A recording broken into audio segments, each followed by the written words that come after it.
My name is Reverend Patricia. I am the subtle pastor here at First Congregational Church in Whitman. And we just had a steeple lighting ceremony event. The steeple hasn't been lit in decades, so it's been in the dark. And it was like we were emerging into the light, bringing hope and love and grace and just being a symbol, a beacon of hope for our community. And to represent that God's love is here and all is well. It's a difficult time for folks going into this holiday season for some folks, and we just wanted to provide another symbol of hope and that everything's going to be all right. And this church is a place that someone could go to find the hope and the comfort and the sense of belonging. And it was really wonderful for people to get to know each other and be inside in the warmth and community and really connecting over just what's important to us. And all walks of life attended. And it was just really wonderful to be able to provide that kind of space and model what we're hoping to achieve and live into the vision God is calling us to be. The steeple's been dark for a few decades now due to electrical issues. It had fallen in disrepair. The leadership got together, and it was part of our stewardship campaign, Let There Be Light. Now, the steeple was erected in 1994. And the other one previous to that grew quite old and was taken down around 1967 or so, rather than having to fall down. So church members raised money for this project by pledges to a campaign we call Aspire to the Heavens. The steeple houses the original church's steeple's bell, which was refurbished. A fellow named Howard Hill, he and his wife had the vision of putting the new steeple back. Peter DeRosa was instrumental in ensuring the steeple would be lit. June Millett spearheaded the church charter suppers to raise additional funds. It was truly an entire church community working together to achieve this goal. Then after Howard passed away, I became the steeple committee chairman. And for the past few decades, the steeple has been unlit.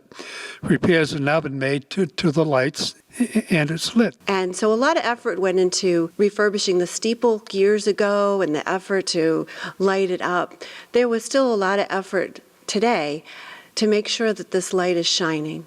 And we were so pleasantly surprised by the energy and the engagement and the enthusiasm. It was just a couple months ago that we were thinking, let's really do this. Because it's been in the talk for a while, but let's really do this. This is our stewardship campaign where we're encouraging people to respond to God's call. And so we had, like I said, over 50 people attended the ceremony, not just our members. It really was a community event.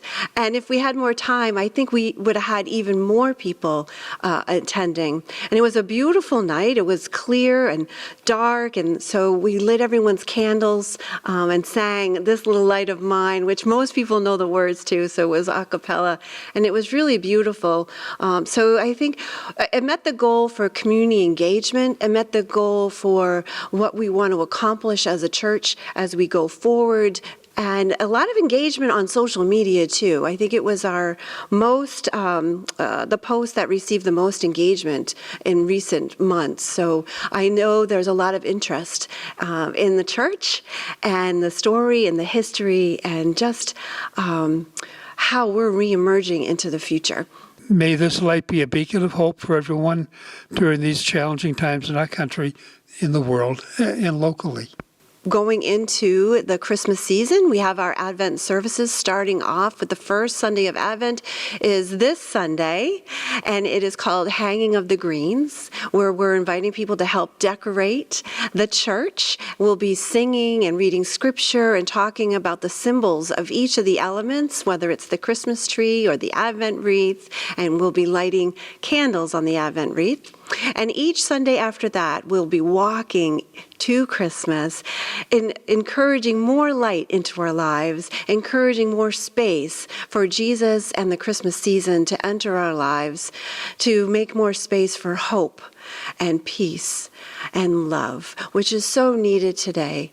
So if you can't join us on Sunday morning, you're more than welcome to listen to the worship message on Facebook and come in and come to some of our other events that we'll be posting, and we want them to come in and feel God's love here in this space, and just be part of the mission of bringing the light to those in the community.